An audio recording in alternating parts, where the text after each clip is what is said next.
Hello, and welcome to the Cultivating Confidence podcast. I am your host, Dr. Nicole Grams. I am a life coach who specializes in anxiety, health, and human design. And I also happen to be a functional medicine pharmacist. This podcast is a compilation of conversations that I've had with clients and colleagues. So listen in as we explore the mind, body, and soul's confidence in its many forms.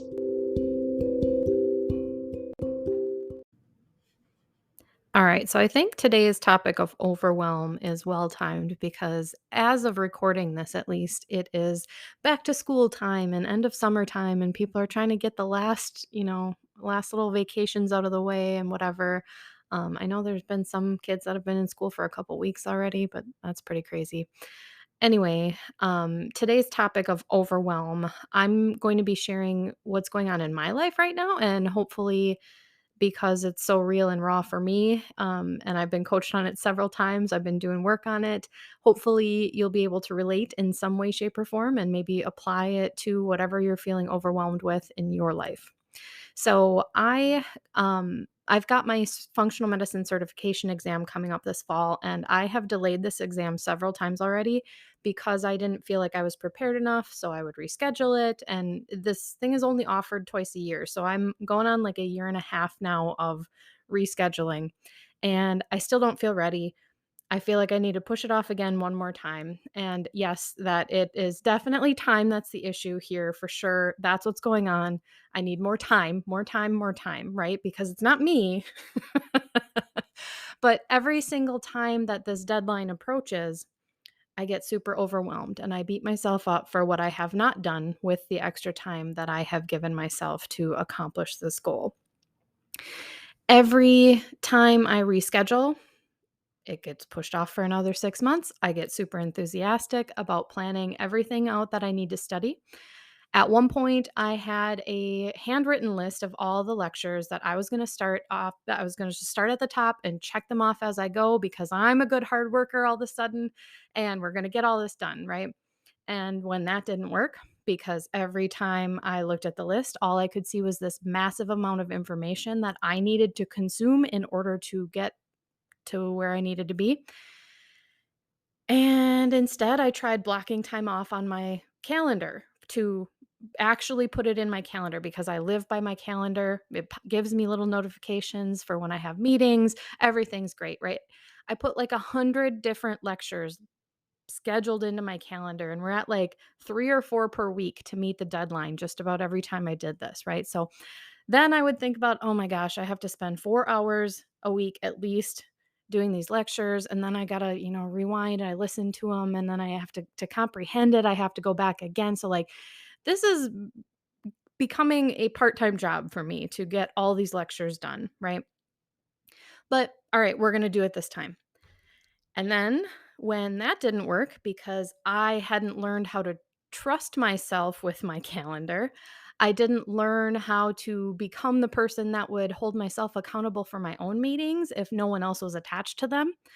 I downloaded all of the lectures, put them in audio format on my phone so I could listen to them on the drive to work or as I was cooking or folding laundry or doing all of the domestic things that I didn't need to be really present for. I can just do them on autopilot, right? So I've got this all. This is going to be great this time.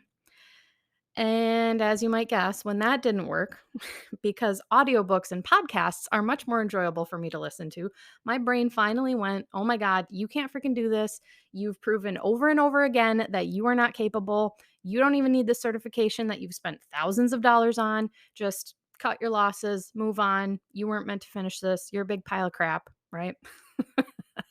Now, keep in mind that I have been doing thought work for years at this time, and I still struggle with this. This is my brain currently in the past several weeks going through this again because this exam is coming up again this fall. And it's now or never, baby, right? Like, we're doing this. But I still struggle with all of the asinine comments that my brain seems to have to offer to me. But through these cycles, through every single cycle, I have had coaches there, my coaches there to support me along the way.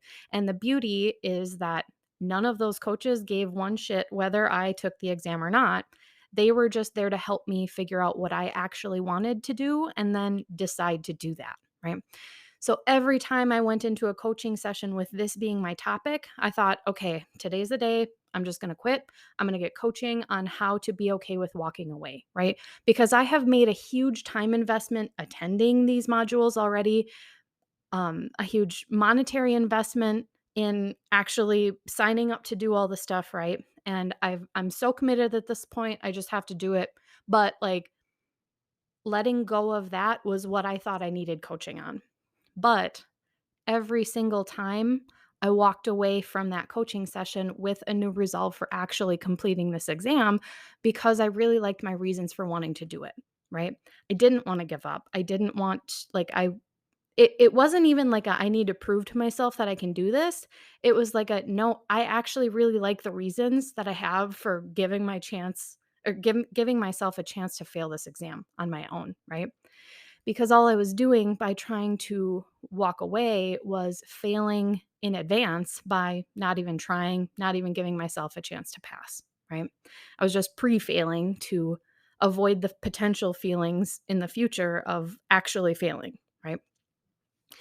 So I started to realize that I was completely buying into all of the shitty thoughts that my brain was presenting to me because every single time my brain went almost immediately from, yeah, I can totally handle this. We're going to put this in the calendar. We're going to do this.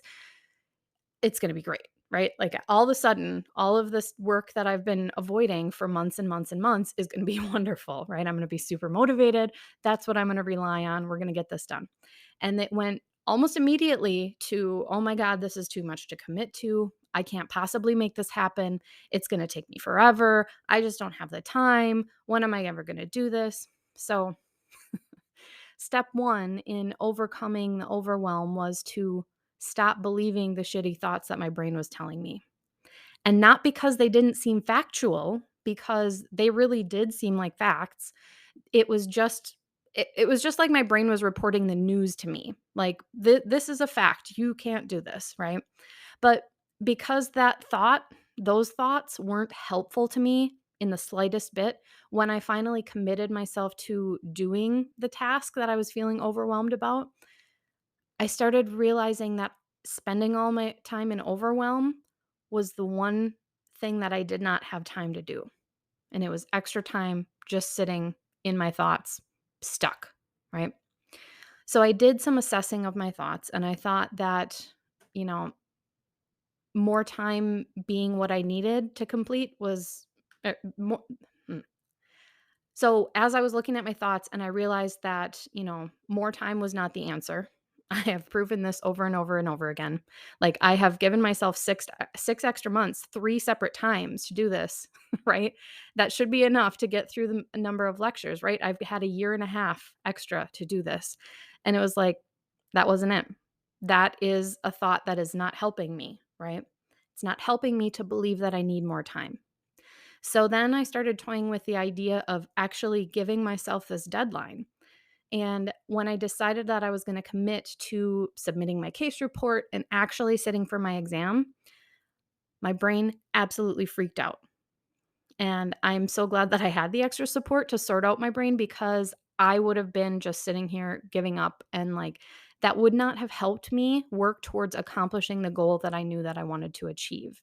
And I hope that you're, replacing whatever it is you're overwhelmed with in my story. But what happens when you sit in overwhelm with whatever topic at hand, right?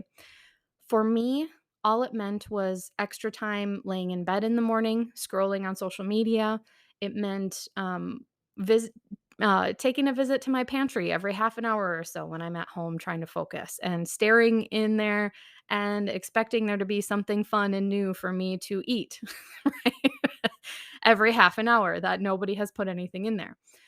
It also meant me like getting a bunch of stuff done that I had let pile up for a while because what's a better way to get the stuff that doesn't really matter that much is done is to, avoid something bigger in your brain. So like all of a sudden all these tasks that I've been putting off for months done, right? Like I have my podcast ready to go that I've been putting up off for months. I did some cleaning around the house. I was compulsively listening to new audiobooks and like furiously playing games on my phone that I had downloaded because, oh, this one looks fun, right? I just needed that hit of dopamine instead of feeling the existential dread that was kicking in with my overwhelm. And the list, we can add any number of things to this list. It can go on for a while, but basically what it boiled down to was that when I'm feeling overwhelmed, I do everything in my power to avoid feeling the overwhelm, and I distract myself with literally anything I can think of. That is not the task that I actually want to get done. And the most ironic part of that is that delaying the processing of the overwhelm only caused me to feel overwhelmed over and over and over and over again. We think we're avoiding it, but really what we're doing is revisiting it 75 times a day, right? You think you're putting off something that you want to do because you're feeling overwhelmed, but that overwhelm stays for so much longer because it's being resisted. So basically, every single time I would think about this upcoming exam, my brain would spiral into all of these terrible thoughts about me as a human being and about how much time I didn't have to do everything that I wanted to do, and I couldn't do it right with what I had. And that would cause me to feel extremely overwhelmed. And I would buffer away my emotions again and again and again.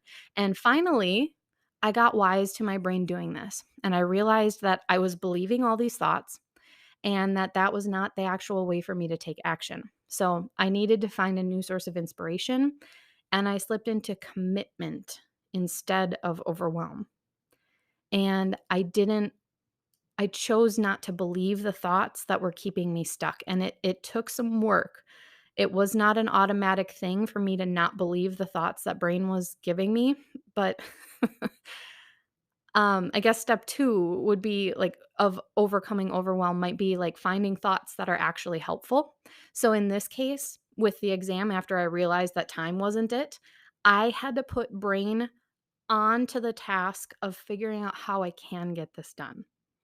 So changing from, oh my God, I don't have enough time to, if I had the time to do this right now and I could do it in this time that I have, how would I do it? And what I kind of realized is that I have always been a last minute pressure person getting things done. That's when I do some of my best work, right? Like it's the half an hour before my spouse gets home that the kitchen gets cleaned, right? Like those sorts of things. Like it's always when company is coming over, I can clean the house in 45 minutes when company is coming over, right? Like it's going to take me all freaking day if I start Saturday morning. I might as well wait until they're about in the driveway to finish putting my broom away, right? Like so what a thought that was useful for me there was I do some of my best work when I have time pressure, right? And the thought that stemmed off of this was, what if it's not a problem that I'm doing this with a time deadline and I'm kind of relying on the time deadline looming out there, right? Because in my head, oh, you got to be a better person. You have to, plan things, do everything in advance, and then, then you can relax because job well done, right? Like that's just not how my brain works. Like I want to avoid doing that task at all cost. And I don't know why I'm so surprised that all of a sudden this exam was panning out to be the exact same pattern, right? So, another thought that I used was, I am going to make this happen. And this comes from that commitment from within, determination. So, basically, brain, get on board because your whining is not helping me get this done. Basically, it's time to buckle up. We're doing this. Figure it out. Figure out how to do this and stop whining about how we can't, right? And there's a very fine line here where I have been very conscious this time around of not beating the crap out of myself and using criticism to fuel me in the form of like, "Oh my gosh, you haven't done this. You better get doing it." Like, no, we're not doing that anymore. We can leave all the drama behind and we can sit with, "All right, how do I actually get this done? Let's go. I have a few weeks or a few months or a few hours, whatever it is. How can I get this done? Or how can I get enough done that the task can be marked complete. We got to let perfectionism go. And one of the things that I had to rethink was my studying style, because what I thought I had to do was listen to the lecture, rewind it when I needed to, take notes, print off all the things, whatever. And then I realized, you know what? I no longer have time for that. So, how can I get creative? Maybe I can take the practice exam that I have access to and work backwards. And I can start with question one and study and understand the question and every single answer that they give, because it's all multiple choice questions, but it's like one of those college exams where it's like A or B, A, B, and C, like D, like all of those where you actually do have to know this stuff forward and back. Like it's not, they're not trying to trick you per se, but like you have to know your stuff to do those sorts of exams. It's not just like a random, like, 40% chance of getting it right, right? No. So I had to rethink the approach that I was taking. And in order for me to get my brain there, it was rethinking of how can I do this in a way that I haven't thought of yet, right? So I haven't started this part of it yet. I'll be in complete transparency because I'm still working on my case study that's due next week, but we're going to get that done. And I'm doing that in a way that I didn't think was possible because I was stuck in my overwhelm. So, in order to find the creative juices and to find workarounds, you have to get out of the thought of, I can't do this. This is too much. I don't have time. All of the excuses that we give ourselves that sound really real, that sound really convincing, like those all needed to go, right? So, what does help me is I can do this. I do have time. There's just a way that I haven't quite figured out yet. I bet I can figure it out, right? I bet I can figure it out. And also reminding brain that, like, hey, these sentences that you're presenting with to me, I know that you're trying to keep me safe. And I thank you so much for trying to keep me safe from feeling overwhelmed and feeling all these things. But I don't have time for this drama. And most of the thoughts you're giving me right now are not even true. And even if they are true, they're not freaking helpful. So I'm not going to choose those thoughts. And I'm going to choose thoughts that are going to get me closer to my goal. And then ultimately, a thought that helped me was that the worst thing that can happen is that I pay money to take this exam and I fail it anyway, right? I give myself a chance for them to tell me I failed instead of me failing by not doing it, right? And through the process of attempting it, I will learn so much anyway. And I might have to spend more money and take the exam again, but I'm not going to beat myself up no matter what the outcome of this is. And that was where I found my power, because I'm like, if I have my own back for this, we're good. No matter what the outcome is, I'm going to do this, right? And then I guess the third part of the process here is actually believing in myself enough to get it done. And for me, that meant borrowing belief from future me, because clearly past me did not have her shit together enough to do it. So future me is the future me that has completed this task has to be the one that I pull belief from. So I believe in future me to get this done. And she's the one who's going to do this for me. And if I don't believe in her, I have nothing to go off of. And not believing in future me is not useful for me to think. Like if I don't believe that future me can do this, I'm never going to change to become the person who can, right? So how do I know I'm going to pass this exam? I don't. But I'm also not going to give myself the chance to fail without even trying. And in order for me to do that, processing my overwhelm, allowing my brain to absolutely freak out as much as it wants to over thoughts that feel super real and super important and super relevant, but they're really just sentences that brain has to offer to keep me safe, to keep me from failing. And being able to talk myself off the ledge when I need to, which happens really frequently. Those are all super important steps because I'm always on the brink, Overwhelm is like a default for my brain. Like, oh my gosh, I can't do anything. I guess I just have to sit on the couch and watch Netflix, right? That's the solution for everything is to avoid it, right? But reminding myself how capable I am and believing in myself and knowing how much I do actually want to complete this exam or this task, even though it really sucks in the moment, is going to keep me opting out of overwhelm. And that's what's going to get me there. So, in conclusion, basically, overwhelm is optional, even if it feels super real and super important. And if you want to get stuff done, you have to pull yourself out of it, let it process through your body, allow yourself to feel overwhelmed for a minute and a half, even set a timer for 5 minutes when you're feeling overwhelmed. Like, oh my gosh, I'm going to lean into this. I'm going to make it feel so overwhelming in a moment. Let brain freak out, right? And then you can when you process it through, you're able to actually slip back into your adult brain where you can make decisions that will actually get you going. And this can apply to studying for exams, deadlines looming at work, unexpected issues popping up in plans. It could be, your finances are going crazy. You're super overwhelmed with either student loans or, retirement planning or, do I have enough to cover rent this month, right?